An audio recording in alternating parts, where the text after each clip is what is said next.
இஸ்ரவேலன் ஜனமேயெல்லாம் நிலையாவேகா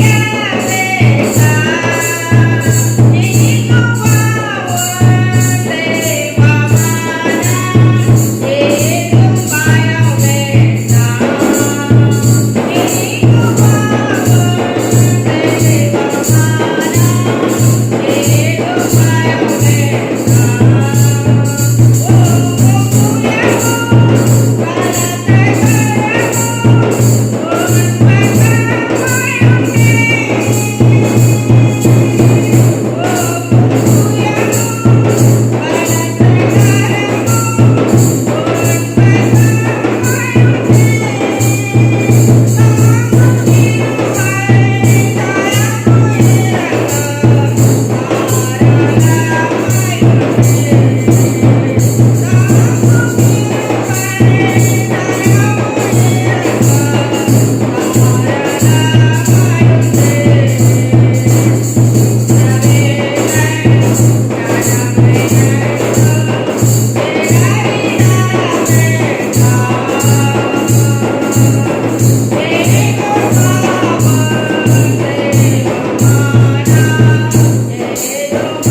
ஸ்தோத்திரிக்கிறேன். கூடி வந்த அனைவரும் இயேசுவின் நாமத்தினால அன்போடு வாழ்த்தி வரவேற்கிறேன். அது நம்மை ஆசீர்வாதமாய் நடத்துவாராக. வேதத்திலிருந்து நாம் ஒரு வசனத்தை வாசிக்க போகிறோம். 1 பேதுரு புஸ்தகம் 3ஆம் அதிகாரம் 9ஆம் வசனத்தை வாசிப்போம். கர்த்தர் ஸ்தோத்திரம். 1 பேதுரு 3ஆம் அதிகாரம் 9ஆம் வசனம். தீமைக்கு தீமையும் உதாசனத்துக்கு உதாசனத்தையும் சரி கட்டாமல் அதற்கு பதிலாக நீங்கள் ஆசீர்வாதத்தை சுதந்திரித்துக் கொள்ளும்படி அழைக்கப்பட்டவர்கள் என்று அறிந்து ஆசீர்வதிகள். இருந்த வண்ணமாய் தலை தாழ்த்தி நாம் ஜெபிப்போம். பரலோக பிதாவே, நல்ல ஆண்டவரே, கிருபை நிறைந்த கர்த்தாவே, இந்த வார்த்தைகளுக்காக நன்றி செலுத்தி நாங்கள் துதிக்கிறோம்.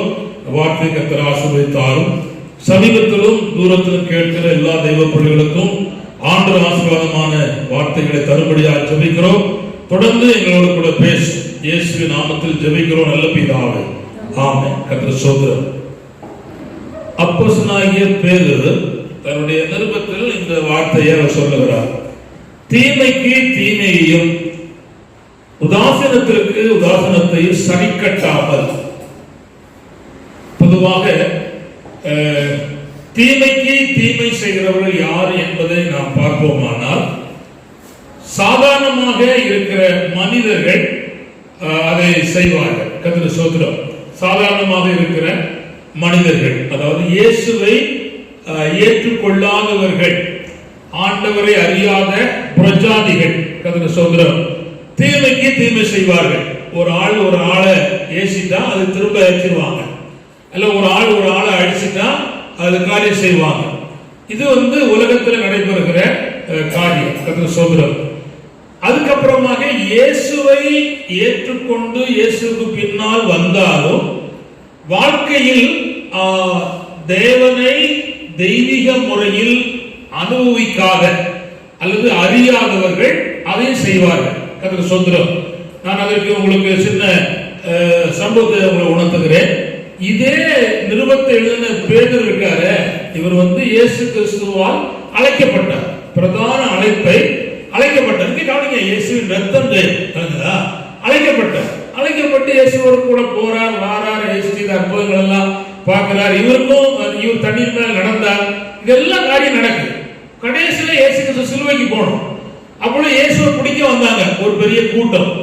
அதுல ஒருத்தர் இயேசுவை ஒரு மாதிரி செய்தான். உடனே கையில இருக்க அறுவடை எடுத்து காதை துண்ட அப்படின்னா. 3 வருஷம் இயேசுவை பின்பற்றினேன் என்பதற்கு அதுல ஒரு அத்தாட்சியும் இல்லை. அப்போ பின்பற்றுகிறதுனால ஒரு மனுஷ வாழ்க்கையில தீமைக்கு தீமை செய்யாமல் இருப்பதில்லை. இப்பவும் பெந்தெகோஸ்தேக்காரங்களை நீங்க கவனிச்சீங்கன்னா, தீமைக்கு தீமை செய்கிற பெந்தெகோஸ்தேக்காரங்க இருக்காங்க, ஊழியக்காரங்க இருக்கிறாங்க. ஒரு விரோதமா ஒருத்தன் பேசிட்டாங்கன்னா அவனை கண்டுக்காம கண்சாடையா விட்டு ஒவ்வொரு முடிச்சுக்கிட்டு போற கூட்டம் இருக்கு. இந்த என்னதான் இருக்கு, தீமைக்கு தீமை செய்யறாங்க. ஆனா தீமைக்கு தீமை செய்கிற குணம் மனுஷ குணம், பேய் குணம். கர்த்தர் ஸ்தோத்திரம். தீமைக்கு நன்மை செய்கிற குணம் தான் என்ன குணம்னா இயேசுடைய குணம், தேவனுடைய குணம். அதுதான் ஆவிக்குரிய குணங்கள். கர்த்தர் ஸ்தோத்திரம். இதை நாம் அறிஞ்சிருக்கணும். ஆனா இந்த தெய்வ மனுஷன் பரிசுத்தாவின் அபிஷேகம் பெற்ற பிற்பாடு தீமைக்கு தீமை செய்யல, சரி கட்டல. கர்த்தர் ஸ்தோத்திரம். அதை புரிஞ்சுக்கணும். அப்புறம் கவனிங்க, அதுக்கு பதிலாக, அந்த வார்த்தை ரொம்ப முக்கியம், சரி கட்டாமல் அதற்கு சொல்லுங்க பதிலாக. இதுவரை நீங்க இந்த ஆவிக்குரிய உலகத்துல வந்திருக்கிறோம். நம்முடைய வாழ்க்கையில இந்த ரெண்டும் தொடர்ந்து நம்மளை தொடர்ந்து அதை செய்துட்டு இருக்கோம் அப்படின்னா நம்ம வாழ்க்கையில இன்னும் ஆவிக்குரிய படிய முன்னேறன்னு அர்த்தம். அதுக்காக இயேசு பின்பற்றாம இல்ல, இயேசப்பாட்டு இல்லாம இல்ல, ஆரா நடத்தாம இல்ல, பாட்டு படிக்காம இல்ல, காணிக்க போடாம இல்ல, ஊழியம் செய்யாம இல்ல, துள்ளாம இல்ல, எல்லாம் நடக்குது. அதோடு கூட இது சேர்த்து நடக்கும். கர்த்தர் ஸ்தோத்திரம். இப்போ ஒரு ஆள் உங்களை ஒரு மாதிரி முடிச்சுட்டு போனா வச்சுக்காங்க, நீங்களும் திரும்ப அப்படி முடிச்சா அவ்வளவுதான், ஒரு பிரயோஜனம் கிடையாது. அதற்கு ஸ்தோத்திரம். உங்களை ஒரு ஆள் தவறா பேசினா நீங்க அதை உள் வாங்கிட்டு அதை தூர தள்ளிட்டு திரும்ப அந்த ஆள்கிட்ட நல்ல காரியத்தை செய்யணும், பேசணும். தேவன் வாய்ப்பு தருவார், பேசணும். பேசாமல் தொடர்ச்சியாகவே பகையை வைத்துக் கொண்டு போறவர்கள் ஆவிக்குரிய வளர்ச்சி அற்றவர்கள். ஆவிக்குரிய வளர்ச்சி உள்ளவர்கள் அப்படி செய்ய மாட்டார்கள். கர்த்தர் சொல்றார், அதை புரிந்து கொள்ளணும். அடுத்த கவனிங்கள், அதுக்கு பதிலாக அது வந்தா ரொம்ப முக்கியம். இது சொல்றது பயங்கரமான மந்திரங்கள். கர்த்தர் சொல்றார், அதுக்கு பதிலாக நீங்கள் ஆசீர்வாதத்தை சோதனைத்துக் கொள்ளும்படி அழைக்கப்பட்டவள் என்று அறிந்து. இந்த வார்த்தை ரொம்ப முக்கியம். பேதுருவை கர்த்தர் எதுக்கு அழைச்சார் என்கிற அறிவு அவருக்குள்ள இருக்கு. பேதுருவை கர்த்தர் அழைக்கும் பொழுது நீ ஆசீர்வாதத்தை தான் சோதனைக்க போற, அதை நீ அறிஞ்சு உனக்கு தீமை செய்கிறவன் உசாதனம் பண்ணுகிறவனுக்கு நீ என்ன செய்யணும்னா ஆசீர்வதிக்கணும்னு சொல்ற. இப்போ உங்க ஜீவியத்துல ஒரு அலசி பாருங்க. கர்த்தர் சோதரம் மாமி மருமக இதெல்லாம் நீங்க சேர்ந்து வாழுது. கர்த்தர் சோதரம் மாமியை கண்ட உடனே மருமகளுக்கு கால் கை ஒரு மாதிரி போச்சுன்னா அது இன்னும் என்ன செய்யல. உலகத்தில் இருப்பதுக்கும் உங்களுக்கு இருக்கு என்ன வித்தியாசம்? மாறல. உங்களுக்கு வேண்டியப்பட்ட வரும்போதெல்லாம் பாலை கூட கொஞ்சம் ஊத்தி கொடுக்கு, உங்களுக்கு வேண்டாப்பட்ட வரும்போதெல்லாம் தண்ணி கொஞ்சம் ஊத்தி கொடுத்தா அது என்ன அர்த்தம்? பரலோகம் தான் பார்த்துட்டு இருக்கு. கர்த்தர் சோதரம் அல்லேலூயா சொல்லுங்க, அல்லேலூயா. இல்லைன்னா உங்களுக்கு வேண்டாம்னு வரும்போது எத்தனையோ மாசத்துக்கு முன்னால வாங்கின மிச்சரு காரச்சவு பிஸ்கட் கொண்டு கொடுப்பான், புதுசா வாங்கின கொடுக்க மாட்டான். என்னத்தை சொல்ல ஆண்டவரே கிருபை உண்டாகட்டும். இவர்களும் இயேசுவை பின்பற்றுவாங்க சொல்லுதா? பரலோகம் எல்லாம் பார்த்துட்டு இருக்கு. அப்படி செய்யாம நாம் எதுக்கு அழைக்கப்பட்டிருக்கிறோம் என்கிற அறிவோடு செய்யும்படி இந்த அருமையான அப்போஸ்தலனாகிய பேதுரு சொல்லுகிறார். நீ ஆசீர்வாதத்தை சோதரித்துக் கொள்ளும்படி, இன்னும் சோதரிக்கல, நல்லா கவனிச்சாங்க, சோதரித்துக் கொள்ளும்படி நீ அழைக்கப்பட்டுள்ள என்று அறிந்து மக்கள் என்ன செய்ய ஆசீர்வாதி. நல்லா கவனிச்சாங்க. இதுவரை நீங்க சில ஆசீர்வாதங்களை சோதரித்திருப்பீங்க. அதுக்காக ஆண்டவருக்கு நன்றி செலுத்துகிறேன். தேவனை நான் சோதரிக்கிறேன். அல்லேலூயா. ஆசீர்வாதத்துல 3 பிரிவு இருக்கு. ஏற்கனவே நான் சொல்லியிருக்கேன், ஆனால் சொல்லித்தரேன். கண்ணில் காண்கிற ஆசீர்வாதம், கண்ணால் காண முடியாத ஆசீர்வாதம். கர்த்தர் சோதரம். கண்ணில் காண்கிற ஆசீர்வாதம் என்பது இந்த டேபிள், சேர், வீடு, நான் வச்சிருக்கிற கார், பங்களா, இதெல்லாம் அனித்தியமான ஆசீர்வாதம். இந்த பூமியில நம்ம கண்ணை மூடும் போது அல்ல இயேசு கிறிஸ்து வரும்போது இதை விட்டுதான் பார்ப்போம். 25 பவுன் நான் வச்சிருக்கா, செத்த போகும்போது கூட்டிட்டு போயிருவா அப்படின்னா கொண்டு போக முடியாது. ஒரு மெட்டி கூட இருக்காம கலத்திடுவோம். இயேசுவின் ரத்தம் இந்த பூமி அவ்வளவு கவனமா இருக்கு. சொல்லலேலூயா. அதனால இந்த உலகத்தின் ஆசீர்வாதத்துக்காக நாம இயேசுவை பின்பற்றல. ஆனா கண்ணில் காண முடியாத ஆசீர்வாதம் இருக்கு. அதான் ரட்சிப்பு, பரிசுத்த ஆவியின் அபிஷேகம், கலிகூறுதல், மகிழ்ச்சி, சந்தோஷம். பட் அதை என்ன செய்யலாம்னா அனுபவிக்கலாம், கண்ணில் காண முடியாது. கர்த்தர் சோதரம். இன்னொரு ஆசீர்வாதம் இருக்கு, அது நித்தியத்துல ஆண்டவர் தருவார். நீங்க கர்த்தருக்காக காணிக்கை கொடுக்கீங்க, ஊழியம் செய்றீங்க, பல விதமான காரியம் செய்யற அத்தனைக்கும் பரலோகத்துல போகும்போது உங்களுக்கு என்ன உண்டாகும்? ஆசீர்வாதத்தை செய்வார், தருவார். இப்ப நல்ல கவனிங்க, சொல்றாரு ஆசீர்வாதத்தை சோதரித்துக் கொள்ளும்படி அழைக்கப்பட்டவர் என்று அறிந்து. இப்ப இவர் 2 ஆசீர்வாதத்தை அவர் சோதரிச்சிட்டார். சொல்லலேலூயா. எழுத்துப்படியான ஆசீர்வாதங்கள் நிறைய கொடுக்கப்பட்டாச்சு. பேரு பட்டம், பதவி எல்லாம் கொடுக்கப்பட்டாச்சு. அப்புறம் காணாத இருக்கிற ஆசீர்வாதமும் அவளுக்கு கிடைச்சது. ரட்சிப்பு, ஞானஸ்நானம், பரிசுத்த அபிஷேகம், வேறுபாடு, வேறுக்குள்ள மகிழ்ச்சி எல்லாம் கிடைச்சது. ஆனா என்ன இருக்கு? நித்திய ஆசீர்வாதம் இருக்கு. நல்லா கவனிச்சுக்காங்க. இந்த பூமியில கண்ணை மூடுனா பரலோகத்துக்கு போய் ஆசீர்வாதங்களை சோதரிக்கணும் அப்படிங்கிற வெளிச்சத்தை இந்த அருமையான தேவ மனுஷன் சொல்லுகிறார். நல்லா கவனிச்சுக்காங்க. ஏன் நீங்க மக்களை ஆசீர்வதிக்கணும்னா இம்மையில விட்டு நாம் பரலோகத்துக்கு ஒரு நாள் போறோம். அதுல என்ன மாற்றம் இல்லை. அதனால இந்த பூமியில் நடைபெறுகிற அத்தனை காரியங்களையும் தீமையா இருந்தாலும் சாரியமா இருந்தாலும் நாம் ஆசீர்வதிக்கப்பட்ட ஆசீர்வாத சோதனைகள் என்று அறிந்தபடினாலே அவளை செய்யணும், ஆசீர்வதிக்கிறார். இந்த மனுஷன் கவனிங்க, இவருடைய கடைசி முடிவு சொல்லிட்டு இவரை சிலுவையில் அறைய போறாங்க. இயேசுவை போல சிலுவையில் செய்ய போறாங்க, அறைய போறாங்க. அப்போ அவர் சொன்னாராம், நல்ல கவனிக்க சொன்னாராம், பாருப்பா இயேசுவை போல நான் இல்லை, அதனால என்னை தலையில் அடிச்சு சிலுவையில் அறைஞ்சிட. தன்னுக்கு தீமை செய்கிற வருவனை இவர் என்ன செய்யறாரு? ஆசீர்வதிக்கிறார். உங்களுக்கு புரியுதா? புரியுதா புரியலையா? ஒரு வார்த்தை பேசினாலே செக்கச்சவே இருக்க முகம் கருகருன்னு இருக்கு, தாங்க முடியல. விளக்குதா? ஆனா இவரை சிலுவையில அறைய போறாங்க. ஆனா என்ன சொல்றாருன்னா, நீ அறைப்பா, தப்பு இல்லை, ஆனா எப்படி என்ன அறை? தலைகீழ வச்சு அறை. அவருடைய வாழ்க்கையில அவ்வளவு பெரிய மாற்றத்தை தேவன் முடிவுல கட்டளையிட்டார். அவரும் அதை அறிந்திருந்தார். ஏன்னா இன்னொரு அனுபவத்தை நான் அடைய போறேன் அப்படிங்கிற வெளிச்சம் அவர்களை இருந்துட்டே இருந்துச்சு.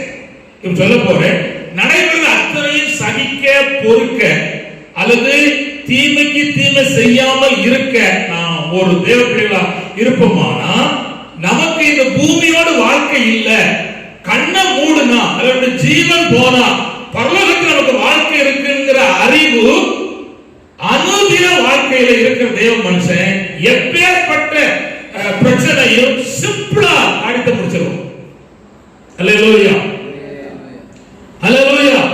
அத பெருசா தூக்கிட்டு அலைய மாட்டான். அந்த சோதரம் எப்பேற்பட்ட காரியமானாலும் சரி அதை சிம்பிளா கொண்டு போயிடும். அந்த சோதரம் நான் இப்பொழுது நல்ல கவனிங்கள், இதுல மிக முக்கியமான ஒரு காரியம் சொல்லுவேன். நீங்கள் அழைக்கப்பட்ட அழைப்பு கண்ட சோதரம் நான் சொல்ல போறேன். என்னன்னா, பேதுருடைய அழைப்புக்குள் இயேசு வைத்திருந்த ஆசீர்வாதம் என்ன? ஒவ்வொரு தெய்வ பிள்ளைகளுக்கும் ஆண்டவர் அழைக்கும் போது அதோடு சேர்ந்து ஆசீர்வாதிச்சிருக்கார். எஸ்தெல்லாம் தரல.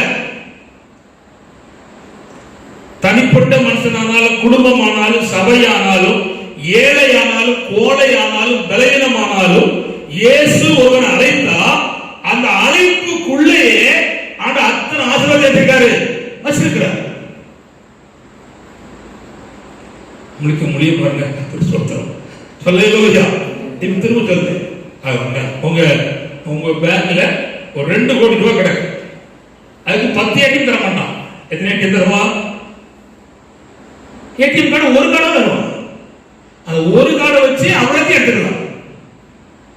இப்ப நான் சொல்றேன், இது புரிஞ்சுக்கும்படி சொல்லுறேன். அதாவது உங்களை அழைப்புக்குள்ள ஆண்டவர் உங்களை அழைத்த அழைப்புக்குள்ள ஆசீர்வாதம் வச்சிருக்கிறார் என்பதை நீங்க புரியும்படி உலகத்தில் நடந்த சம்பவம் சொல்ல விரும்புறேன். ஒரு தம்பி, அதாவது ஒரு நாட்டில இருந்து இன்னொரு நாட்டுக்கு போறான். அப்ப போகும்போது அப்ப பிளேன் கிடையாது, கப்பல்ல போறான். கப்பல் இது டிக்கெட் வாங்கிட்டான். அம்மா இந்த கப்பல் 30 நாள் பிரயாணம் பண்ணி தான் அடுத்த நாடு போய் சேரும். உடனே போவாது, பையன் போகும். அப்போ இந்த அம்மா ஒரு 6-7 நாளைக்கு புளியதர கிண்டி சாப்பாடு கொடுத்துட்டான். இவன் கத்திர சோதரம் அங்க ஹோட்டலுக்கு அந்த கப்பல்ல நிறைய ஆட்கள் ஹோட்டல் உள்ள போய் சாப்பிட்டு வராங்க. நல்ல விதவிதமா மனம் மணக்கு. ஆனா இவன் டெய்லி கொஞ்சம் கொஞ்சம் புளிதர எடுத்து 3 வேளை சாப்பிட்டுட்டு படுத்துதான். கத்திர சோதரம் இவன் கொடுக்கப்பட்ட சீட்ல படுத்துதான். 6-7 நாளைக்குள்ள இவன் கொண்டு போற புளியதர, அம்மா கொடுத்த புளியதர முடிஞ்சு போச்சு. இவன்ட்டு கொஞ்சம் தான் பைசா. புரியுதா? அப்போ இதையும் செலவழிக்க முடியாது. நம்ம அடுத்த நாட்டில் போய் வாழணுமே அப்படிங்கிற பணத்தை பத்திரமா வச்சுக்கிட்டோம். ஆனா பையன் பட்டினியா இருக்கான், விவரம் தெரியாது. கத்த சொல்றோம், ஒரு நாள் பசி ஓவர், உள்ள போய் கணவன்டா தின்றலாம் அப்படின்னு உள்ள போனா எல்லாரும் போல அவங்க போட்டாங்க, சாப்பாடு வச்சாங்க, சாப்பிட்டான். அவனுக்கு தெரியாம ஒழிச்சு போறான். மறுநாள் போறான், சாப்பிட்டுதான் போயிட்டு இருக்கான். ஒருவனும் பைசா கேட்கல. அதுக்கப்புறம் ஒரு பையன்கிட்ட கேட்டான், ஐயா நான் பைசா கொடுக்காம சாப்பிட்டு போறேன் அப்படின்னு சொன்னான். தம்பி உன்னுடைய டிக்கெட் பதிவு பண்ணாங்கல்ல, அதுல 30 நாள் சாப்பாட்டுக்குரியதை சேர்த்து தான் வாங்கிட்டாங்க. புரியுதா? 30 நாள் சாப்பாட்டுக்குரியதை சேர்த்து கலெக்ஷன் பண்ணிருக்கான். ஐயோ 3 நாள் பட்டினியா கிடந்துட்டேனே, எங்க அம்மா கொடுத்த புளியோதரை தின்னுகிட்டு வாழ்ந்துட்டேன், எவ்வளவு சந்தோஷமா வாழ்ந்திருக்கலாம்னு சொல்லி அப்பதான் புரிஞ்சு. அதுக்கப்புறம் உள்ள நாளெல்லாம் அவன் ஃப்ரீயா போய் சாப்பிட்டு சந்தோஷமா இருந்து இருந்தான். இப்ப நான் கேட்கிறேன், உங்களை இயேசு அழைத்திருக்கிறார். உங்கள் அழைப்புக்குள்ள அனைத்து தேவையும் வச்சிருக்கிறார். அல்லேலூயா. பணமா, வீடா, சுகமா, பிள்ளை வாழ்வா, எதிர்காலத்துடைய தேவையா, அத்தனையும் உங்க அழைப்புக்குள்ளே கட்ட வச்சிருக்கிறார். கட்ட சோதரம் தம்பி ராசா கவனி, கட்ட சோதரம் அழைப்புக்குள்ளே வச்சிருக்கிறார். ஆனா நீங்க அழைக்கப்பட்ட அழைப்பை அறிஞ்சு அந்த அழைப்பை உறுதிப்படுத்தணும். இப்ப நீங்க விசுவாசியா இருக்கும்படி அழைக்கப்பட்டிருந்தா எப்படி இருக்கணும்? விசுவாசியா இருக்கணும், உறுதியா இருக்கணும். ஞாயிற்றுக்கிழமை ஆராதனையா அல்ல, உறுதியா இருக்கணும். ஊழியம் பாஸ்வேர்டு சேர்ந்து போகணுமா, அது எப்படி இருக்கணும்? உறுதியா இருக்கணும். உங்களை அழைப்புல நீங்க உறுதியா இருந்தாதான் கட்டளை செய்வோம். என்ன கட்டளை ஊழியத்துக்கு அழைச்சிருக்கிறார், நான் ஏன் அழைப்புல நான் உறுதியா இருக்கணும். அல்லேலூயா. பாருங்க, நான் சில பெரிய பெரிய மக்களோடு கூட பழகினேன். ஒரு குறிப்பிட்ட ஸ்தாபனத்தில் இருந்தேன், ஊழியம் செய்தேன். நம்ம அந்த ஸ்தாபனத்தில் நம்மளை பயன்படுத்தினாங்க, வச்சாங்க. ஆனா நம்ம அந்த ஸ்தாபனத்தை வெளியே வந்த ஒரு பாடத்தை என்ன செஞ்சாங்க, மறந்துட்டாங்க. சில ஸ்தாபனம் இருக்கு, ஒரு குடும்பத்துல ஆண் இறந்துட்டா அதுக்கப்புறம் அந்த ஸ்தாபனம் குடும்பத்தை சேர்த்து மறந்துடுது. ஐயோ, அவங்க படுற பாட பார்த்தா கஷ்டமா இருக்கு. அவ்வளவுதான். ஆண் இருக்கு வரலன்னா ஸ்தாபனத்துக்கு தேவை, அப்புறம் தேவையில்லை, கண்டிப்பாங்க. ஆனா பரலோகம் அப்படி இல்லை. அழைத்த இயேசு அப்படி இல்லை. யாரு போனாலும் யாரு போகாட்டாலும் அழைத்த அழைப்புக்குள்ள ஆண்டவர் அனைத்து பாதுகாப்பு, இந்த பூமியிலே மனுஷனுக்கு என்னென்ன தேவையோ அத்தனையும் அழைப்புக்குள்ள வைத்திருக்கிறார். அல்லேலூயா. ஒவ்வொரு நாளுக்கும், ஒவ்வொரு வாரத்துக்கும், ஒவ்வொரு மாதத்துக்கும், ஒவ்வொரு வருஷத்துக்கும் பூமியில மனுஷன் எத்தனை ஆண்டு காலம் வாழ்றானோ அத்தனை தேவையும் சரீரத்துக்கும், ஆத்மாவுக்கும், அவருடைய ஆவிக்கும், உடுப்புக்கும், சாப்பாட்டுக்கும், பாதுகாப்புக்குரிய சகல ஆசீர்வாதங்களை வச்சிருக்காரு, அழைப்பு வச்சிருக்கிறார். ஆனா கவனிங்க, இந்த அழைப்பை பல நஷ்டப்படுத்துறாங்க. அதனாலதான் பிரச்சனை, அதனாலதான் முன்னேற்றம் இல்லை, அதனாலதான் ஆசீர்வாதத்தை பெருக்கம் இல்லை. அழைக்கப்பட்ட அழைப்பை பாருங்கள். அழைப்பில் எப்படி இருக்கணும் சொல்லுங்க, உறுதியா இருக்கணும். நான் சொல்ல விரும்புறேன், கவனிங்கள். தேவன் உங்களை அழைச்ச அழைப்புல நீங்க சரியா இருக்கும் பொழுது தேவனாகிய ஆண்டவருடைய வாழ்க்கை என்ன செய்வாருன்னா ஆசீர்வதிப்பார். சுத்தம். அல்லேலூயா, அல்லேலூயா.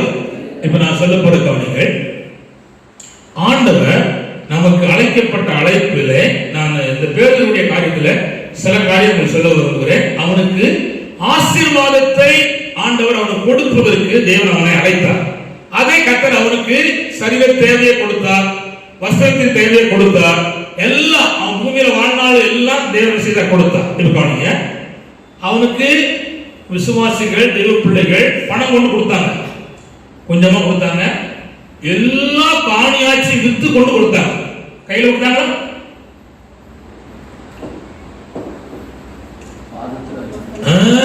பேர் உட்கார்ந்துருக்காரு. ஐயா, படிப்பு இல்லாத உட்கார்ந்துருக்காரு. லட்சக்கணக்கில் பணத்தை கொண்டு பேருடைய பாதையில் கொண்டு வைக்காங்க. என்ன பாருங்க அழைப்பு. அல்லேலூயா. இருக்க வேண்டியவன் ஒழுங்கா இருந்தா வர வேண்டிய ஒழுங்கா வரும். அவன் ஒழுங்கா இருந்த அழைப்புல எப்படி இருந்தா, இயேசுவோடு இருந்தான். இயேசுவை விட்டு அதுக்கப்புறம் அவனை பிரிப்பதற்கு பல பிரச்சனை வந்துச்சு. ஆனா விடலாம. நான் சொல்லுகிறேன், உங்களை தேடி உங்களுக்கு தேவைகள் வரும். அல்லேலூயா.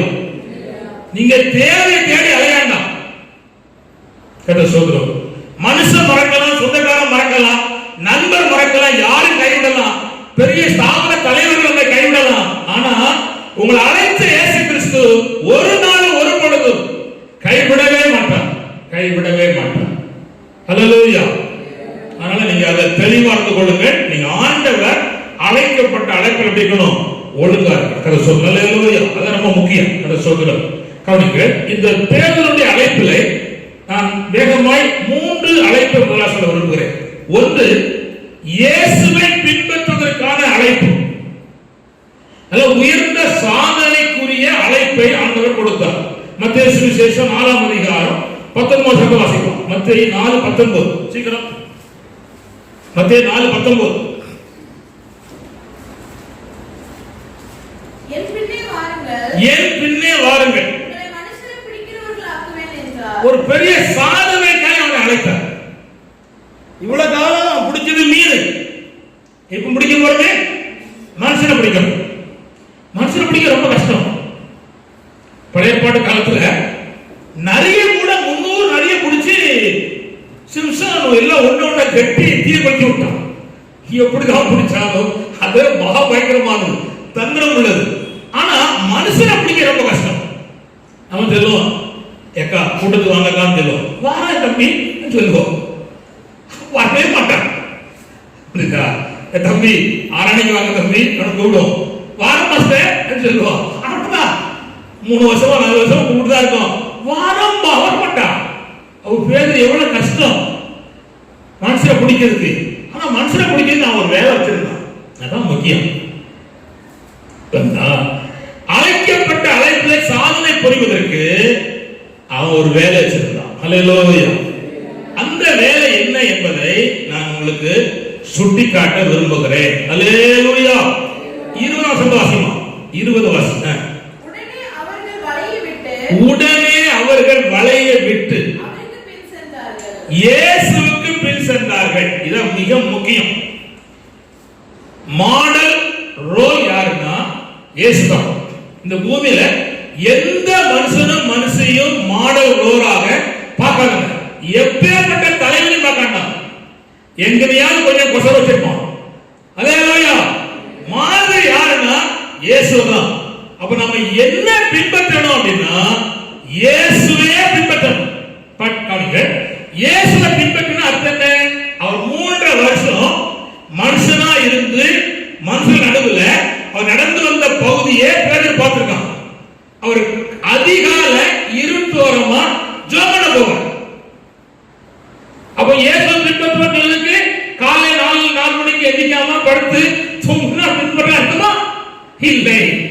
அப்ப இயேசுவை பின்பற்றுவேன்னா அவன் சொல்லுவோம், என்ன வேலை செய்யறேன் ஏசப்பா, களைப்போ களைப்பு, அது சொல்லு சரிதான்.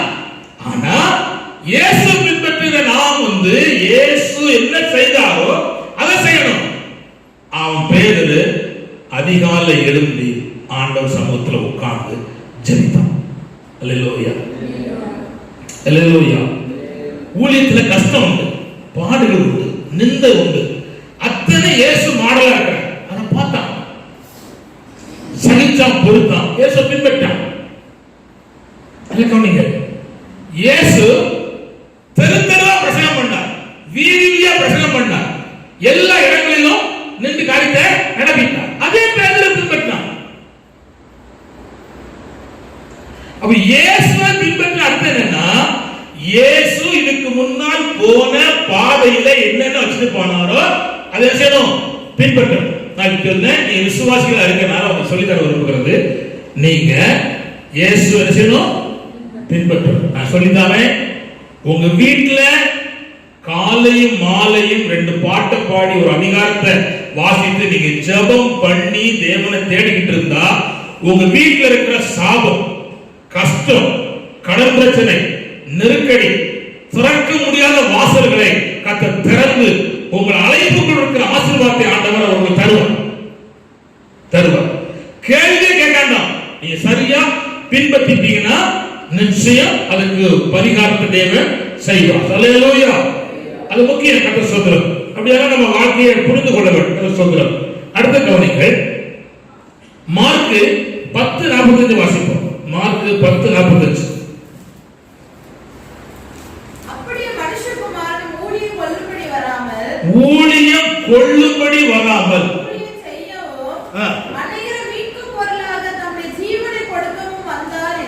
கவனிங்க, இந்த பேதுரு இப்ப அறிஞ்சிருக்காரு. என்ன அறிஞ்சிருக்காருன்னா, ஊழியம் கொள்ள வரல அப்படின்னு அர்த்தம் என்ன?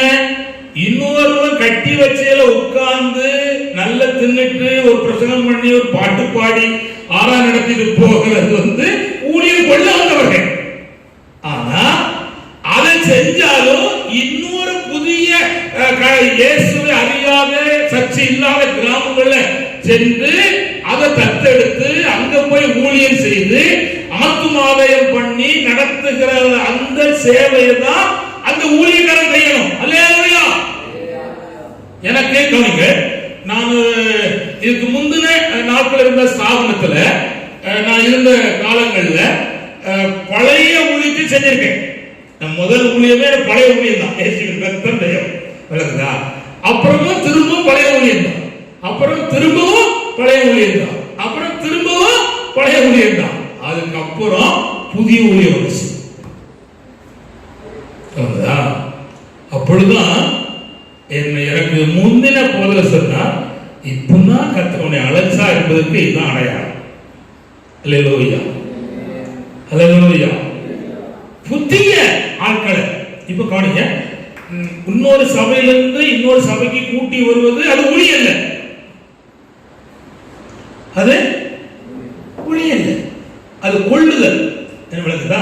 இப்ப நம்ம வீட்டுல பழைய இருக்கான், இன்னும் ஒரு 3 வருஷம் கழிச்சு போடு இன்னொரு பிள்ளைய கட்டி வைப்போம், அது கூட்டிட்டு வரோம், கட்டி போட்டவதான் வருவா. அது ஊழியமா? அது ஊழியம் இல்லை. பல வாசஸ்மாரு நாங்க சீயோன்னு சொல்றவங்க ரட்சிக்கப்பட்டு ஞானஸ்நானம் பெற்று அபிஷேகம் பெற்று இன்னொரு சபையில் இருப்பாங்க. அங்க போய் ஆத்துமா களவாண்டுட்டு ஆண்டுல களவாண்டு சபையை சேர்ப்பாங்க. அது ஊழியம் இல்லை, அது அட்டுழியம். இயேசுவை அறியாத புறமக்கள் நிறைய இருக்கிறாங்க.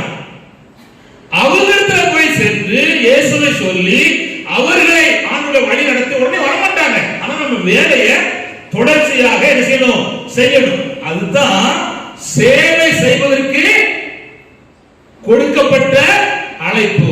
அதான் பேதுரு செய்தார். அல்லேலூயா, அல்லேலூயா. அந்த புதிய காலத்துல இறங்கி வேலை செய்து காரியத்தை நடத்துகிற கர்த்தருடைய பிள்ளைகளுக்கு தேவன் வைத்திருக்கிற ஆசீர்வாதம் மிக முக்கியம். சோதரம் நல்ல கவனிங்கள். இந்த கடினமான அத சேவை புரிகிற அழைப்புக்கு அழைக்கப்பட்ட கர்த்தருடைய பிள்ளைகள் நல்ல கவனிங்கள். அல்லேலூயா. இதுல ரொம்ப மிக முக்கியமானது சோதரம். லூக்கா 9ஆம் அதிகாரம் 28 முதல் 30 வரை 33 வரை வாசித்தீங்கன்னா ஒரு சம்பவம் இருக்கு. வாசிமா டக்குனு லூக்கா 9:28 வாசனம். இந்த வார்த்தைகளை அவர் சொல்லி ஏறக்குறைய 8 நாளான பின்பு அவர் பேதுருவையும் யோவானையும் யாக்கோபையும் கூட்டிக் கொண்டு ஜெபம் பண்ணுகிறதற்கு ஒரு மலையின் மேல் ஏறினார். பாருங்க, இப்போ இந்த சேவை புரிவதற்கான அழைப்புக்கு ட்ரெயினிங் கொடுக்கிறார். எங்க 3 பேரை கூட்டிட்டு ஒரு மலை மேல் ஏறினாரு, ஜெபம் பண்ணும்படி கூட்டிட்டு போனார். என்ன செய்தா? ஜெபம் பண்ணும்படி. இறங்கி வருகிறார். நீங்க படிச்சு பாத்தீங்க, இறங்கி வர சாசு பிடித்த மனிதர்கள் அங்க இருக்கிறார். அந்த மக்களுடைய தேவையை ஆண்டவர் பணிவிடைக்காரனாக இருந்து அவளுக்கு தேவையான காரியத்தை ஆண்டவர் சந்தித்தார். அல்லேலூயா, அல்லேலூயா. அப்போ கவனிங்க, இதுதான் மிக முக்கியம். அதே போல இயேசு கிறிஸ்துவிடத்துல கேட்டாங்க, யார் நாங்க பெரியவராக இருக்க விரும்புகிறோம் சொல்லி கேட்ட போது இயேசு சொன்னார், உங்களில் ஒருவன் பெரியவனா இருக்க விரும்பினா அவன் என்ன செய்யணும்னா பணிவுடைக்காரன் என்ன செய்யணும் இருக்குன்னு சொல்றான். அப்போ அழைக்கப்பட்ட அழைப்புல நான் பெரியவன் நீ பெரியவன் சொல்லாம சேவை என்ன உண்டோ அதை செய்ய முன் வரணும். அப்போ காணுங்க, ஆத்துமாவை பிடிப்பதற்கு தான் கர்த்தர் பேதுரு அழைத்தார். அதற்கு தேவன் அவனுக்கு பயிற்சி கொடுத்தார். அவன் 3 காரியத்தோடு இருந்தான். அதனாலதான் ஆத்துமா ஆதித்தை அள்ளி கொண்டு வந்தான். ஒன்று, நல்ல கவனிங்க, அழைத்த இயேசுவோடு இருந்தான். அல்லேலூயா, அல்லேலூயா. மார்க் 3:14 சீக்கிரம்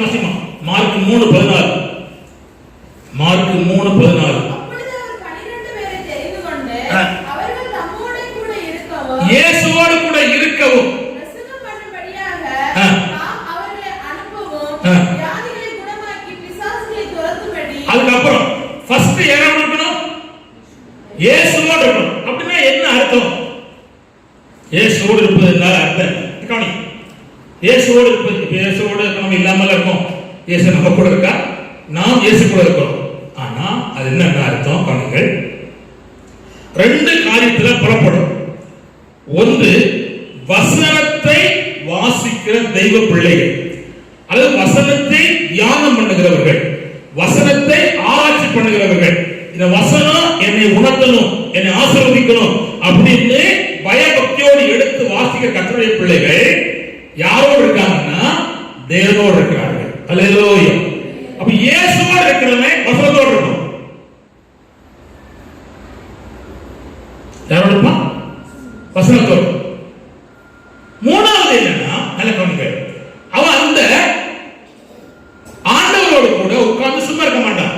துதிப்பான், ஜெபிப்பான், ஆராதிப்பான், தொழுது கொள்ளுவான். இந்த வார்த்தை தொடர்ச்சி அவன் வாழ்க்கையில அபியாசப்படுத்துவதனால அவனுக்குள்ள வல்லமை டெய்லி தொட்டுக்கிட்டே இருக்கும்.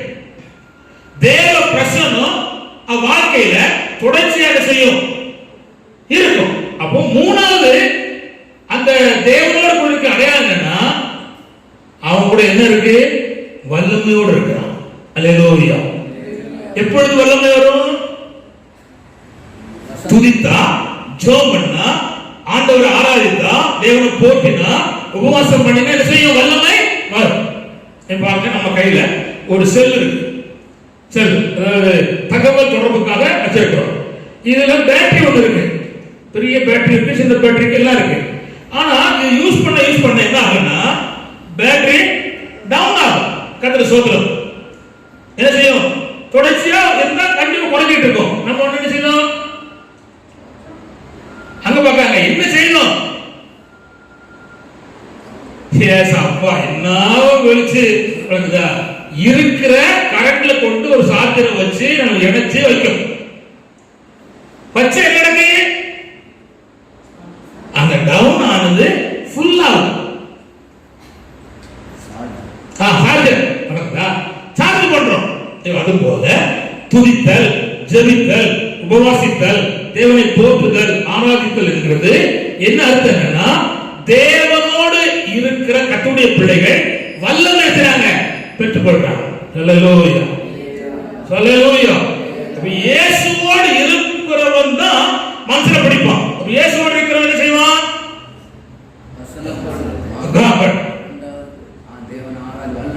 வல்லமையோடு இருப்பான். இது நல்லா கவனிச்சுக்காங்க. அதை சொல்றது முக்கியம். இதை தெரியாம நம்முடைய வாழ்க்கையில நாம் பின்தொடர அப்போஸ்தலர் நடவடிக்கை 9ஆம் அதிகாரம் 6ஆம் வசனம். அப்போஸ்தலர் 9:6. சீக்கிரம்.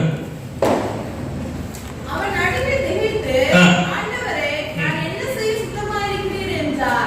அதற்கு கர்த்தர், நீ எழுந்து பட்டணத்துக்குள்ளே போ, செய்ய வேண்டியது அங்கே உனக்கு சொல்லப்படும் என்றார். கவனிங்க, இப்போ ஆண்டவர் ஒரு பிரதானமான பேதருக்கு அடுத்த ஒரு பொறுப்புல ஒருவனை கொண்டு வரப்படுற ஊழியத்துல. இவன் படிச்சான், பட்டம் பெற்றவன், நிறைய காரியத்தை அறிஞ்சவன், ஒரு பெரிய வீரன், சாதாரணமான ஆள் இல்ல. ஒருத்தனை கொலை செய்வதற்கு சம்மதிச்சவன், வஸ்திரத்தை பாதுகாத்து இருந்தவன். அடுத்தது அதாவது சமநிலைப்பு சங்கத்துல கற்று தேர்ந்த பரிசேயன். இவன் ஆண்டவர் சந்திக்கிறார். சந்திச்ச உடனே ஆண்டவரை நான் என்ன செய்ய சித்தமா இருக்கிறீர்கள் அப்படின்னு கேட்கிறேன். அப்ப ஆண்டவர் சொல்றாரு, இருந்த பார்ப்பா, நீ பட்டணத்துக்குள்ள போ, அங்க உனக்கு சொல்லப்படும். அப்படின்னா அர்த்தம் என்ன? நான் உனக்கு சொல்ல போறது இல்லை, என் பிள்ளைகளுக்கு நான் சொல்லி வச்சிருக்கேன், அவன் உனக்கு கற்று தருவான், அதன்படி வாழு.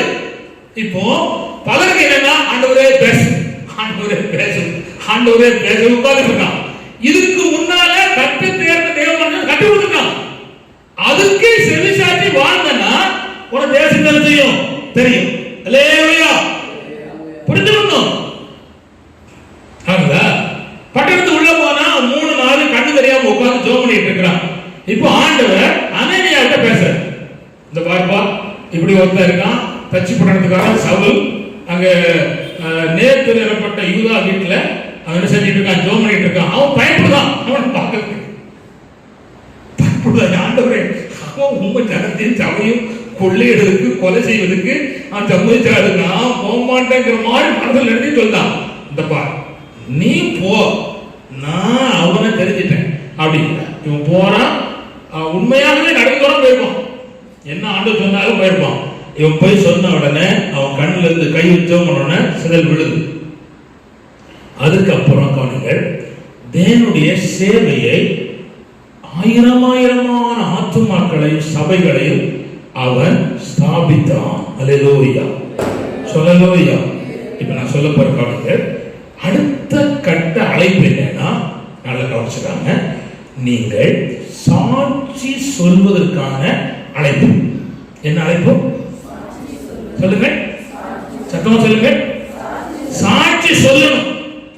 இயேசுவின் இரத்தம் என்ன சொல்லணும்? சாட்சி. என்னத்தை சாட்சி சொல்லணும் அப்படின்னா, நீங்க கண்டதையும் கேட்டதையும் சொல்லணும். என்ன சொல்லணும்? கதை சொல்ல. நீங்க என்ன கண்டீங்களோ அதை சொல்லணும். நீங்க என்ன கற்றுக்கொண்டீங்களோ அதை செய்யணும், சொல்லணும். நான் நிச்சயமா சொல்லணும். நான் வாசத்தை வாசிக்க போறோம். யோவான் 18ஆம் அதிகாரம் 37ஆவது வாசிக்கும்.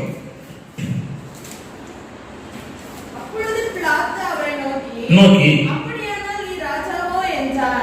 அதற்கு இயேசு பிரதியுத்தரமாக, நீ சொல்லுகிறபடி நான் ராஜாதான். நீ சொல்லுகிறபடி நான் ராஜாதான். சத்தியத்தை குறித்து சாட்சி கொடுக்க நான் பிறந்தேன். சத்தியத்தை குறித்து சாட்சி கொடுக்க பிறந்தேன். இதற்காகவே இந்த உலகத்தில் வந்தேன். இதற்காகத்தான் இந்த உலகத்துக்கு வந்தேன். சத்தியவான் எவனும் என் சத்தம் கேட்கிறான். இப்ப இதே பேட்டர்ல தான் ஒரு அருமையான பேதுரு கர்த்தர் அழைத்தார், பவுலை அழைத்தார். இப்போ சத்தியத்தை குறித்து சாட்சி கொடுக்கத்தான் தேவன் நம்ம ஊழியத்துக்கு அழைத்திருக்கிறார். இப்ப எல்லாரும் சர்ச்சில் கதை சொல்ல படிச்சுட்டாங்க. கதை, சிரிப்பு காட்டுதல், கேலி பண்ணுதல், டான்ஸ் ஆடுதல், இதெல்லாம் நடக்கு. ஆனா என்ன நடக்கல? அவ்வளவுதான். டான்ஸ் ஆடுவதற்குனே ஒரு பெரிய துறை போட்டாங்க.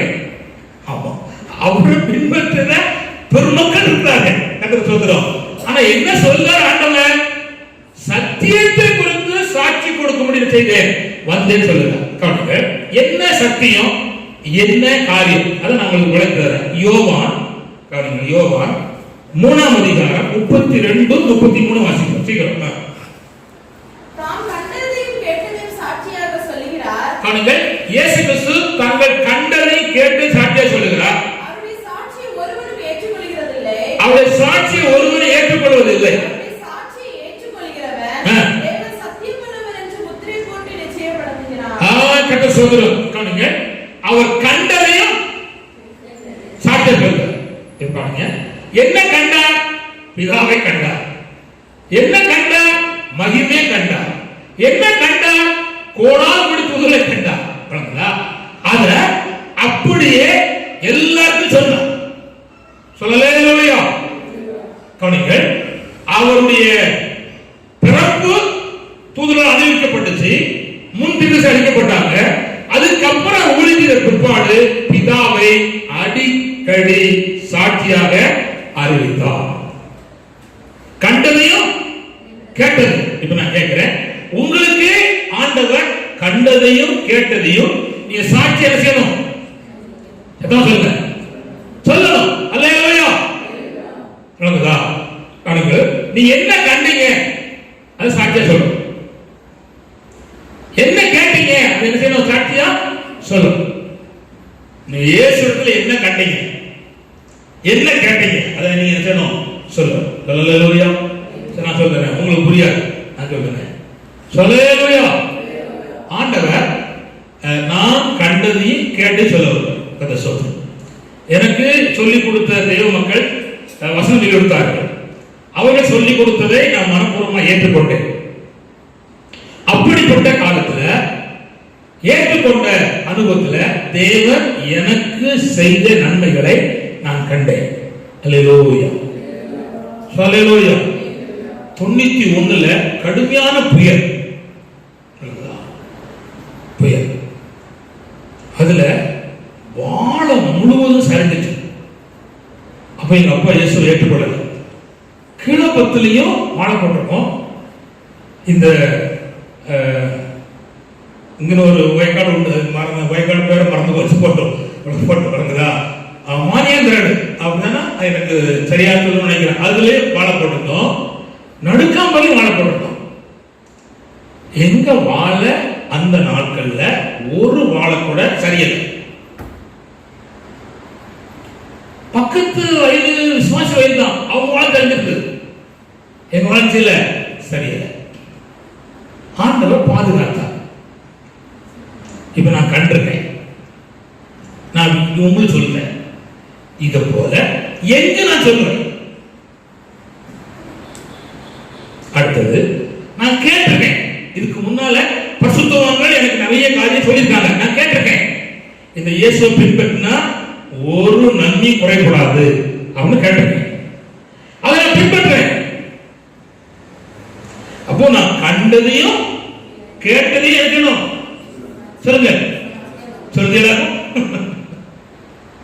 உங்களுக்கு வீட்டு வேலையே செய்ய நேரம் இல்லை. இதுல போய் எங்க போய் சொல்ல, எங்க போய் பார்க்க, அதனால இப்படி இருக்கும்.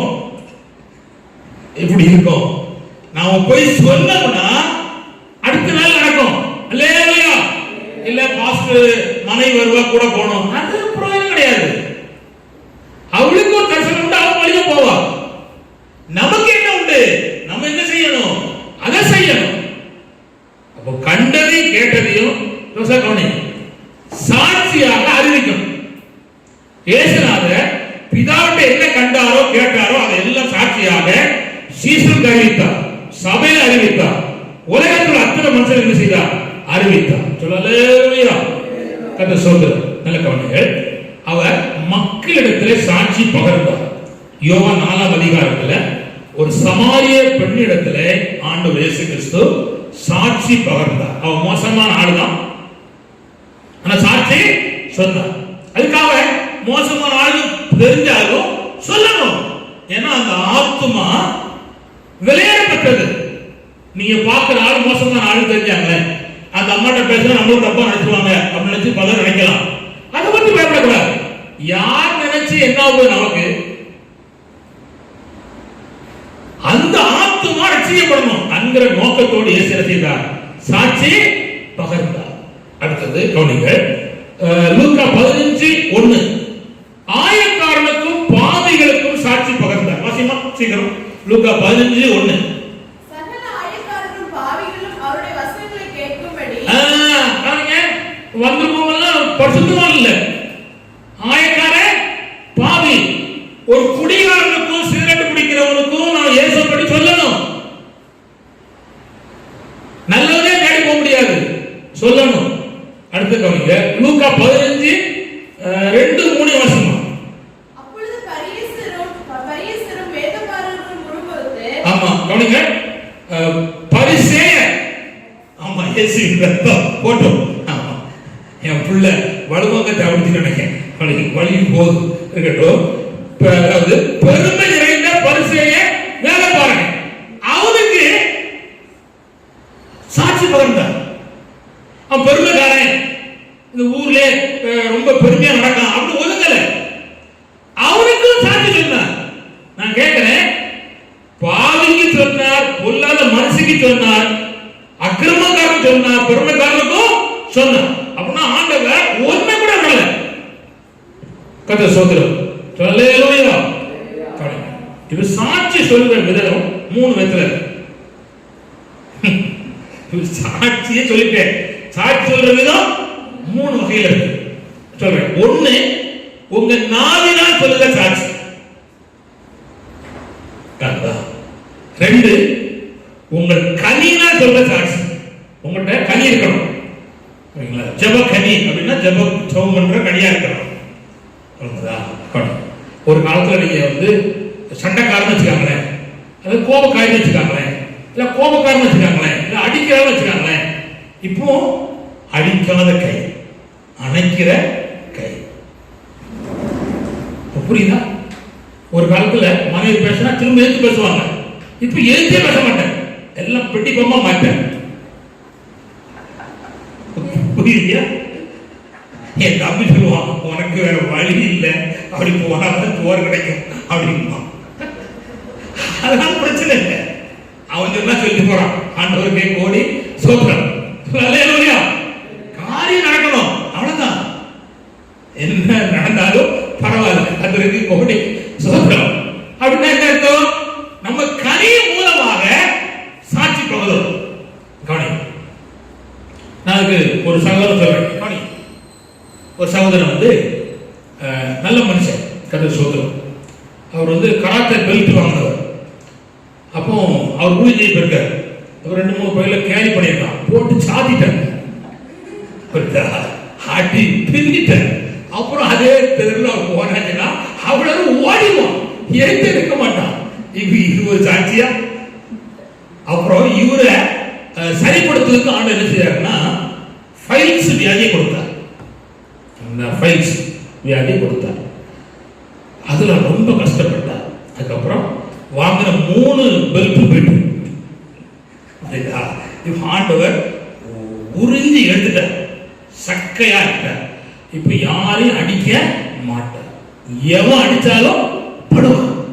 இப்போ இந்த பாஸ்டர் ஒரு காலத்துல பக்கத்துல போனா ஒற்றே மிதிச்சு விடுவாரு. இப்போ அடிச்சாலும் படுகிறார். சாட்சி. கனி. அல்லேலூயா. கனி. ஒரு ஒரு ஒரு சர்ச்சில் நான் கேட்கிறேன், புருஷனால் அடிப்படாத அம்மாமாருக்கு யார் இருக்கிறா அப்படின்னு சொல்லி கேட்டபோது ஒரு அம்மா சொல்லிச்சு, ஒரு வயசான அம்மா, என் கைப்பிடிச்ச நாயகன் என்னை இதுவரையும் அடிக்கல அப்படின்னு. அப்புறம் அங்க ஒரு விசுவாசி சொல்லிச்சு, மனைவினால் அடிப்பட்டவன் யாரும் உண்டா கையெழுத்துக்க அப்படின்னு சொல்லி சொன்னாங்க. அப்போ அப்படியே ஒரு குரூப் இருக்கு. கர்த்தருக்கு கோடி ஸ்தோத்திரம். அப்போ கனியினால் சாட்சி எழுதப்படுது, பகரப்படுது. அடுத்தது கவனிங்கள், நீங்க வாயினால் சொல்லாம கனி இல்லாம நீங்க நடந்து போனா உங்க வாழ்க்கை சொல்லும். உங்க வாழ்க்கை சொல்லும். அப்பா இந்த மனுஷன் போறான் பாரு, என்ன அன்புள்ள ஆள், ஏழைக்கு இறங்குறவர், அனாதை பிள்ளைகளை ஆசீர்வதிக்கிறவர், ஆதரிக்கிறவர், தனக்கு என்ன உண்டோ அதெல்லாம் ஜனங்களுக்கு கொடுக்கிறவர் அப்படின்னு நீங்க சொல்லாமலே சொல்லுங்க.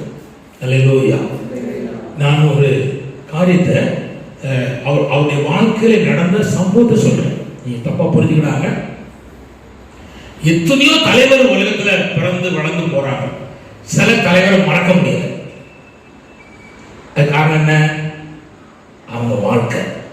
அதுல நான் ஒரு ஆளை சொல்ல வந்தேன். அப்துல் கலாம், உங்களுக்கு தெரிஞ்ச ஆளு, நம்ம இந்திய நாட்டுடைய ஜனாதிபதி.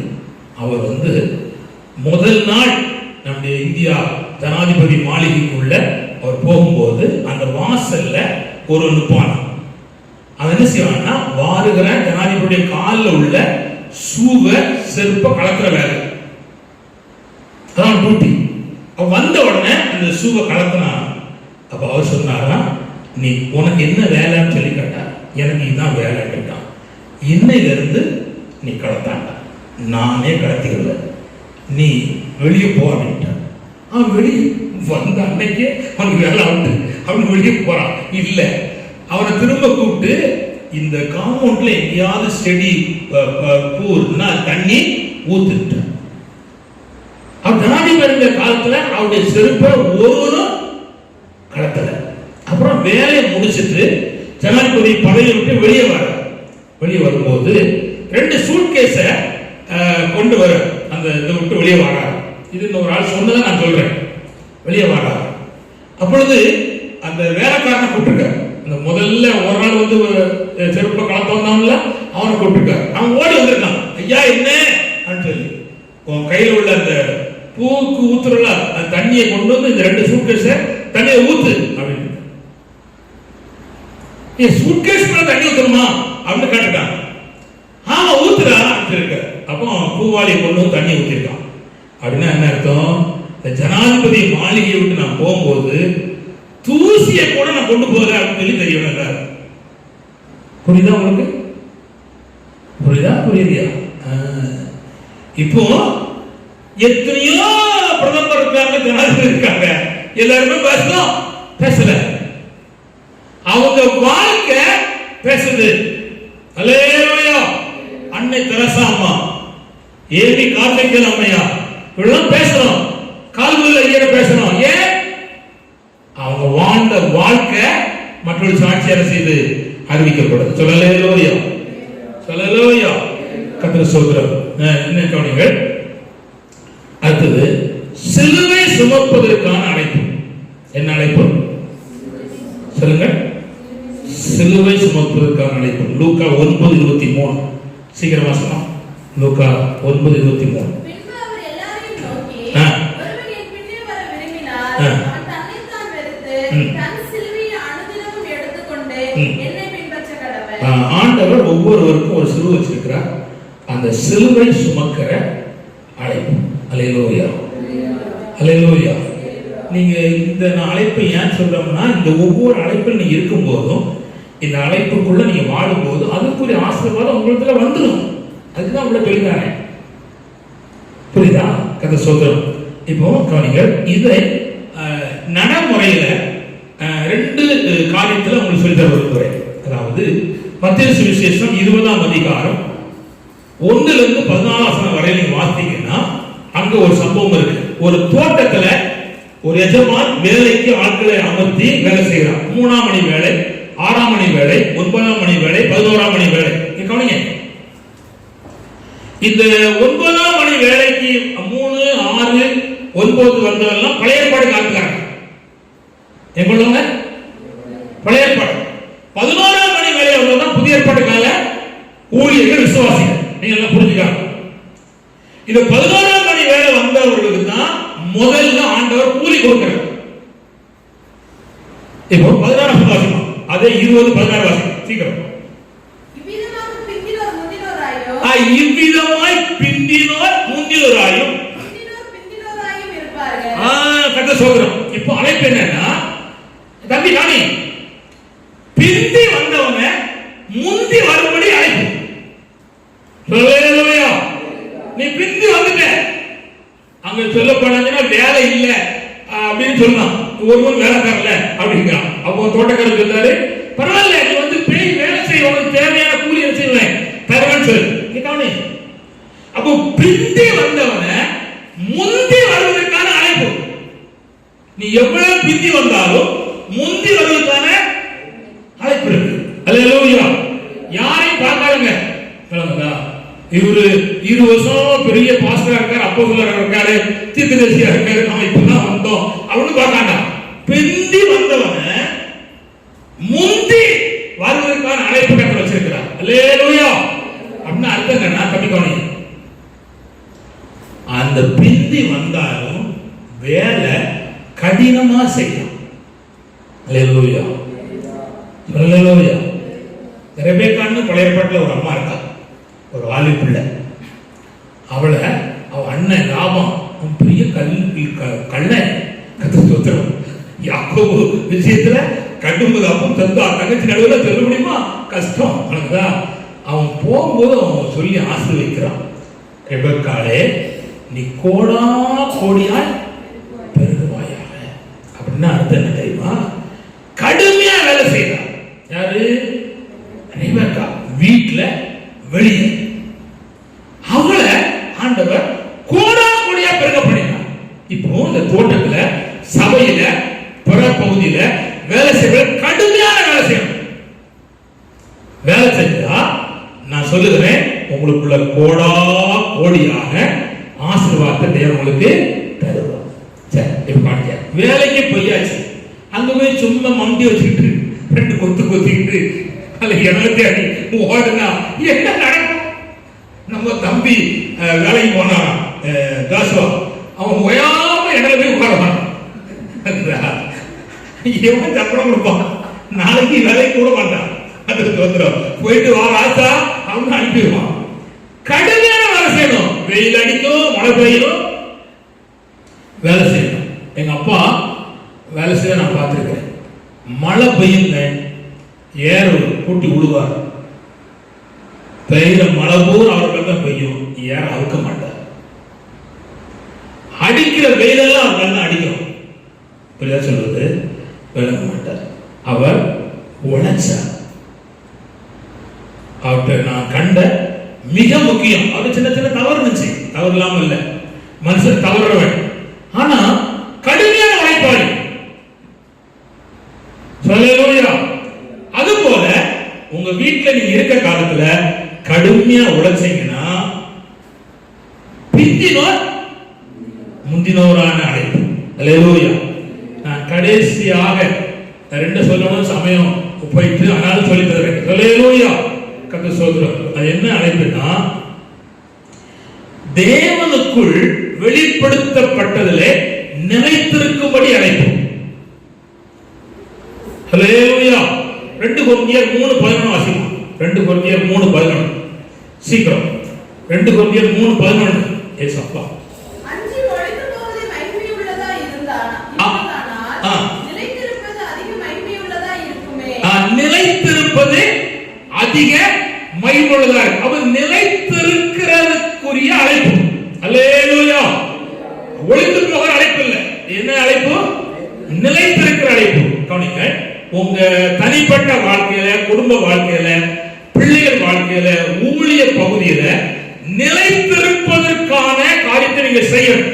இப்போ இதுக்கு ஆதாரமாக 2 சாமுவேல் 7ஆம் அதிகாரம் 24ஆம் வசனத்தை வாசிக்கலாம். 2 சாமுவேல் 7:24. உம்முடைய ஜனமாகிய இஸ்ரவேலர் என்றைக்கும் உம்முடைய ஜனமாய் இருப்பதற்கு அவர்களை திடப்படுத்தி கர்த்தராகிய நீர்தாமே அவர்களுக்கு தேவனானீர்.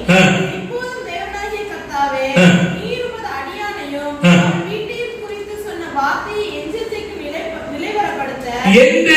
நிலைவரப்படுத்த தேவன் சொன்னபடியே செய்தரலோ. அப்படியே சேனைகளின் கர்த்தர் இஸ்ரவேலின் மேல் தேவனானவர் என்று சொல்லி அவருடைய நாமம் என்றைக்கு மகிமைப்படுவதாக.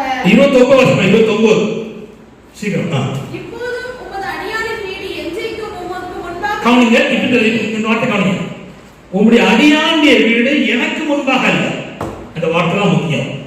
உமக்கு முன்பாக என்றென்றைக்கும் நிலைத்திருக்கும்படி செய்யும். நல்ல கவனிங்க. என்றென்றைக்கும். நம்ம கொஞ்ச காலம் எப்ப அப்புறம் போயிடும். யாரும் போறோம், யாரும் கேரண்டி கிடையாது. எப்ப போறோம் தெரியாது. போனோம் பாக்கியமா. அல்லேலூயா. போகாதவன் படு பாடு. கர்த்தருக்கு கோடி சோத்திரம். ஆனா போகிற வழியில உட்கார்ந்துட்டு இருக்கோம். என்னை போவோம், என்ன பண்ணணும் தெரியாது. ஆனா கண்டிப்பா போறோம். மாற்றமே இல்லை. நான் ஊரை விட்டு போகவே மாட்டேன், எனக்கு சாவே வரேன்னு யாராவது சொல்ல முடியுமா? முடியாது. கர்த்தருக்கு சோத்திரம். முன்னும் பின்னும் அதை பத்தி பிரச்சனை இல்லை. ஆனா அதே நேரத்துல நிச்சயம் போறோம். ஆனா அவன் சொல்றான், நான் போனாலும் என் வீடு, என் குடும்பம், என் பிள்ளைகள், நான் செய்த ஊழியம் அத்தனையும் உமக்கு முன்பாக நிலைத்திருக்கணும். அல்லேலூயா. நீ நிலைத்திருக்கு. அப்படியே என் வீடு என்ன செய்யணும்? நிலைத்திருக்கணும் சொல்லி அவன் ஜெபம் பண்றான். என்ன வெளிப்பாடு? அவனுக்குள்ள இருக்கிற அந்த தரிசனத்தின்படி நிலைத்திருக்கும்படி, கர்த்தருக்கு முன்பாக இருக்கும்படி அவன் செய்தான், ஜெபம் பண்றான். பாருங்கள், 2 காரியத்தை உங்களுக்கு சொல்ல விரும்புகிறேன். அதாவது தேவனுக்கு முன்பாக வாழ்கிற வாழ்க்கையில நிலைத்திருக்கணுமானா தேவ சித்தம் செய்தால் நிலைத்திருக்கும். என்ன செய்தா? 1 யோவான் 2:17 வாசிக்கணும். பாருங்கள். அப்புறம் அதாவது பாதுகாப்பான இடத்துல இருந்தா நிலைத்திருக்கும். பாதுகாப்பான இடம் இந்த உலகத்துல தேவ சபைதான் பாதுகாப்பு. அல்லேலூயா. சொல்லேலூயா. கடைசியாக நான் சொல்லி நான் என்னுடைய வார்த்தை நிறுத்த விரும்புகிறேன். மகிமை அடையும்படி கர்த்தர் நம்மை அழைத்திருக்கிறார். அல்லேலூயா. 2 தெசலோனிக்கேயர் 2:14 சீக்கிரம் வாசிங்க. 2 தெசலோனிக்கேயர் 2:14 2 தெசலோனிக்கேயர் 2:14. நீங்கள் மகிமை அடையும் பொருட்டாக நீங்கள் மகிமை அடையும்படியாக அழைக்கப்பட்டிருக்கிறோம். இந்த அழைப்பை தெளிவாக அப்போஸ்தலனாகிய பேதுரு, பவுல் அறிஞ்சதுனால அந்த அழைப்புல கரெக்டா இருந்தாங்க. சாப்பாட்டுக்கும் வஸ்திரத்துக்கும் இருக்கிற சூழ்நிலைக்கும் பயப்படவே இல்லை. ஏன்னா அவனுக்கு தெரியும், நான் ஒழுங்கா இருந்தா வர வேண்டிய ஒழுங்கா வரும், இல்லைன்னா கஷ்டப்படணும். அப்போ மகிமை அடையும்படி கர்த்தர் நினைச்சிருக்காரு, அழைச்சிருக்கார். சொல்லேலூயா. யாரை போல? இயேசுவை போல மகிமை அடையும்படி கர்த்தர் நம்மை அழைத்திருக்கிறார். ஆனா இந்த மகிமை அடைவதற்கான பங்கை நாம் பெறுவதற்கு 4 காரியம் நம்மகிட்ட வேணும். சொல்லியிருந்தேன். ஒன்று, நாம் வஞ்சிக்கப்படாதபடி நம்முடைய வாழ்க்கையை காக்கும். மத்தேயு சுவிசேஷம் 24ஆம் அதிகாரம் 1-4 வரையிலும் 24ஆம் வசனத்தை படிச்சீங்கன்னா, சூழ்நிலையோ மற்றவர்களோ காரணம் காட்டி வாழ்கிறவன் வஞ்சிக்கப்பட்டு போவான். சூழ்நிலையோ மற்றவர்களை பார்க்காம இயேசுவை நம்புகிறவன் வஞ்சிக்கப்பட மாட்டான். அல்லேலூயா. என் மனைவி தடுத்தா, என் பிள்ளை தடுத்துச்சு, அல்ல எனக்கு உரியவன் தடுத்தாங்க அப்படின்னு சொல்லக்கூடாது. சூழ்நிலை மோசம், அதனால இந்த தெருவில் நான் இப்படிதான் இருப்பேன் அப்படின்னு சொல்லக்கூடாது. அதை காரணம் காட்டக்கூடாது. நான் வஞ்சிக்கப்படாத வாழ்க்கை செய்யணும், காக்கணும். அவங்க தான் அந்த மகிமை அடைவதற்கு பாக்கியவாங்க. இரண்டாவது என்ன தெரியுமா? சொல்றோம், விசுவாச துரோகம் நடக்கும். ஒருத்தர் காட்டி கொடுப்பான், ஒருத்தர் வந்து கால் செய்வாங்க. அந்த விசுவாச துரோகம் நடந்தாலும் நமக்குள்ள கவனிங்க, ரட்சிப்புக்கு ஏற்ற விசுவாசம் குறையவே கூடாது. இந்த விசுவாசம் எப்படி இழக்கப்படுதுன்னா, நெருக்கம், துன்பம், வியாதி, வறுமை, இது வரும்போது நமக்கு என்ன உண்டாகுது? விசுவாசம் குறையுது. 2 தெசலோனிக்கேயர் 2ஆம் அதிகாரம் 1-10 வாசிமா. கர்த்தர் ஸ்தோத்திரம். சீக்கிரம் வாசி. 2 தெசலோனிக்கேயர் 2ஆம் அதிகாரம் 1-10. அன்பின் சகோதரரே, கர்த்தராகிய இயேசு கிறிஸ்துவின் வருகையையும் நாம் அவரிடத்தில் சேர்க்கப்படுவதையும் குறித்து நாங்கள் உங்களை வேண்டிக் கொள்கிறது என்னவென்றால், ஒரு ஆவியினாலாவது வார்த்தையினாலாவது உங்களிடத்திலிருந்து வந்த தாய் தோன்றுகிற ஒரு நிருபத்தினாலாவது கிறிஸ்துவினுடைய நாள் சமீபமாய் இருக்கிறதாக சொல்லப்பட்டால் உடனே சஞ்சலப்படாமலும் கலங்காமலும் இருங்கள். சஞ்சலப்படாமல் கலங்காமல் இருங்கள். எவ்விதத்தினாலும் ஒருவனும் உங்களை மோசம் போக்காதபடிக்கு எச்சரிக்கையாய் இருங்கள். ஏனெனில் விசுவாச துரோகம் என்ன துரோகம் நடக்கும்? விசுவாச துரோகம் நடக்கும். தம்பி காணி, இதுதான் முக்கியம். விசுவாசம் கிடக்க அங்க அதை கொடுக்கலாம், இதை கொடுக்கலாம், அனுப்பலாம் அப்படின்னு சொல்லுவோம். இதை கொடுத்தா உனக்கு என்ன? இவ்வளவு நாள் ஆண்டு தருவார், இன்னும் தராமல் இருக்க போறாரு, தருவார். அப்ப அதை நம்பி வாழ்கிறவன் தான் விசுவாச துரோகம் அவனை சந்திக்காது. அல்லேலூயா, அல்லேலூயா. ஆனா பல விசுவாச துரோகத்தை செய்வாங்க. அதுக்கு நம்ம என்ன ஈடுபட்டு போகக்கூடாது. யாரையும் நீங்க பின்பற்றி போகவே கூடாது. சொல்லுங்க அல்லேலூயா, அல்லேலூயா. அப்படி வருகையில இன்னொரு காரியம் நடக்கும். என்ன நடக்கும்? நான் 2 சொல்றேன், 3 சொல்றேன். அன்பு தணிந்து போகும். அக்கிரமத்தின் மிகுதியினால் அதேடைய அன்பு தணிந்து போகும். ஆனா வருகைக்கு போறவனுக்கு அன்பு என்ன செய்யாது? தனியா. நல்ல கவனிச்சுக்காங்க, அன்பு தனியவே தனியா. சொல்லலேலூயா. கர்த்தர் சொல்றார். அப்படியே நம்முடைய வாழ்க்கையில காணுங்க. அப்படின்னா என்ன? சத்தியத்தை கேட்க மாட்டார்கள், கட்டுக்கதை கேட்பாங்க. அதனாலதான் என்ன செய்யுது? அன்பு தனிந்து போகுது. சத்தியத்தை கேட்கிறவன் அன்பு தனியா. நல்லா சொல்வது. அவர் கடைசியாக ஜெபம் பண்ணுகிறவன் ஆண்டுடைய வருகையின் மகிமை அடைகிற பங்குல என்ன செய்வான்? பங்கு அடைவான். லூக்கா 21:36 வாசிமா. லூக்கா 21:36. ஆகையால் இவைகளுக்கு எல்லாம் நீங்க தப்பி மனுஷகுமாரனுடைய முன்பாக பாத்திரம் எண்ணப்படுவதற்கு எப்பொழுதும் ஜெபம் பண்ணி செய்ய விழித்திருக்கு. அப்படின்னா கடைசியாக நாளா சொல்லுகிறேன், ஜெபம் பண்ணிட்டே இருப்பான், விழித்துட்டு இருப்பான், எச்சரிக்கையோடு இருப்பான். அவன் வந்து மகிமை அடைய போறான் அழைப்புல சரியா. அல்லேலூயா. ஜெபத்தை விட்டவன், விழிப்பு இல்லாதவன், ஆண்டவரை குறித்தான காரியம் தெரியவில்லாதவன் மகிமை முடியாது, அடைய முடியாது. கண்கள் மூடி ஜெபிக்க போறோம். கர்த்தர் உங்களை அழைத்த அழைப்புக்குள் இருக்கிற ஆசீர்வாதத்தை எல்லாம் சொல்லியிருக்கார். கண்களை மூடுவோம், கர்த்தருடைய திருமுகத்தை நோக்கி பார்ப்போம். ஆண்டவர் உங்களுக்கு வைத்திருக்கிற மகிமையான அழைப்பை ஆண்டவர் உங்களை உறுதிப்படுத்துகிறார். ஹல்லேலூயா, ஹல்லேலூயா, ஹல்லேலூயா. ஒருவேளை இந்த